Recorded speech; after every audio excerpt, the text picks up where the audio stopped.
Polri ringkus Yomison Murib, anggota KKB yang sering beraksi di Ilaga. 4,7 juta ikut disita. Tim gabungan TNI Polri berhasil menangkap Yomison Murib YM, seorang anggota kelompok kriminal bersenjata KKB, Rabu 5 April 2023. Yomison Murib ditangkap di distrik Gome, Kabupaten Puncak, Papua Tengah, dan Rem 172-PVY Brigjen Sri Widodo mengatakan Yomison Murib merupakan anggota KKB yang sering beraksi di wilayah Ilaga, Kabupaten Puncak. Menurut Brigjen Sri Widodo, penangkapan Yomison Murib berawal ketika ada laporan tentang 6 orang yang mencurigakan dengan menggunakan beberapa sepeda motor dan bergerak terpencar. Setelah mendapatkan laporan tersebut, Satgas Pantas Yonif Rider 303-SSM melakukan pemeriksaan terhadap seluruh kendaraan yang lewat di depan pos TNI yang ada di Kampung Wako. Pukul 11.42 WIT dilakukan pemeriksaan terhadap 1 orang yang mencurigakan yang menggunakan motor KLX dan ditemukan bukti foto dan video yang bersangkutan berhubungan dan merupakan anggota KKB, ujar Widodo melalui pesan singkat Kamis 6 April 2023. Polisi juga menyita sejumlah barang bukti saat menangkap Yomison Murib. Dari Yomison Murib, personel kami mengamankan barang bukti berupa uang tunai 4,7 juta, 1 buah KTP, 1 buah nuken, 1 buah HP, dan lainnya, kata Widodo.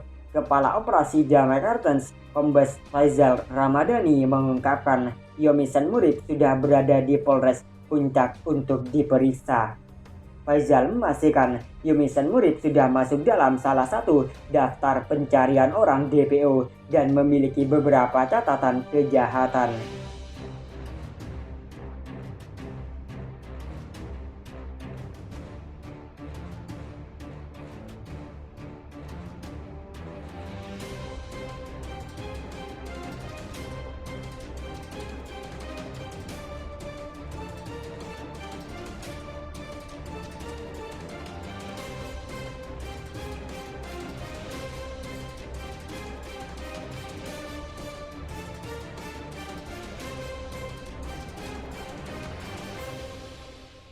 Ditangkap TNI Polri, anggota KKB Papua ini beberkan tempat persembunyian para panglima.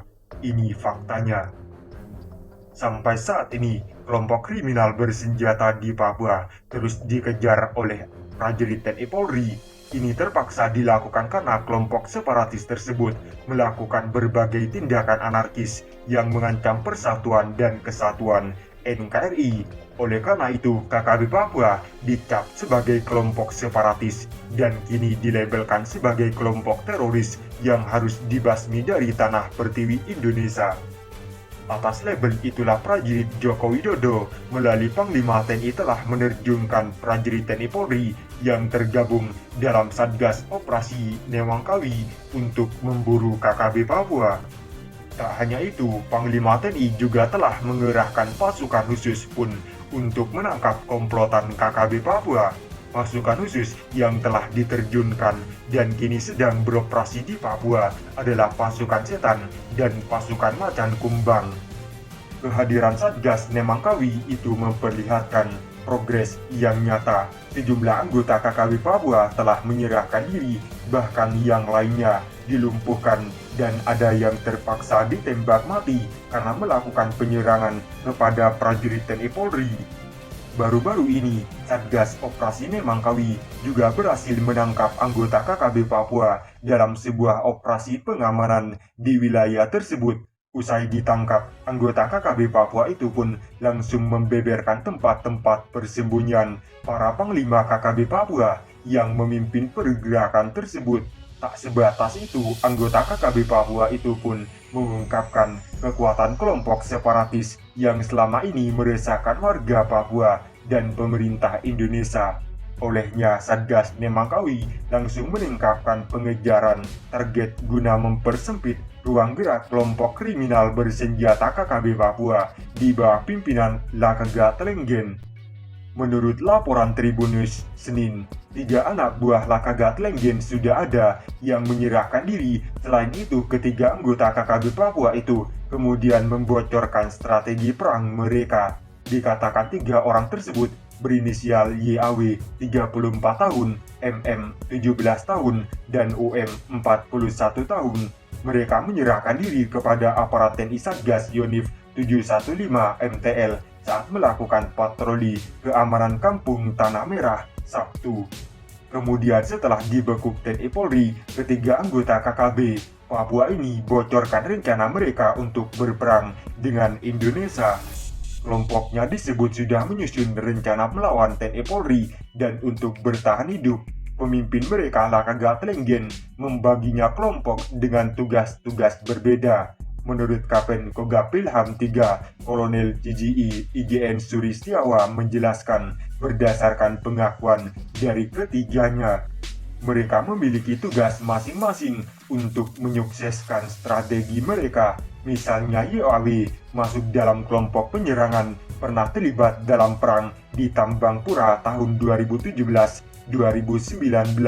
Ia bertugas sebagai pemantau aparat keamanan yang akan masuk ke wilayah Kampung Tigi Lobak.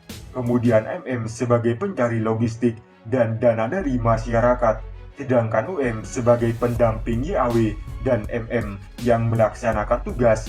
Ketiganya telah menyerahkan diri, kemudian mereka juga menyerahkan beberapa senjata mereka seperti senapan angin, golok anak panah, amunisi SS-2, dan softgun, dan beberapa dokumen lainnya.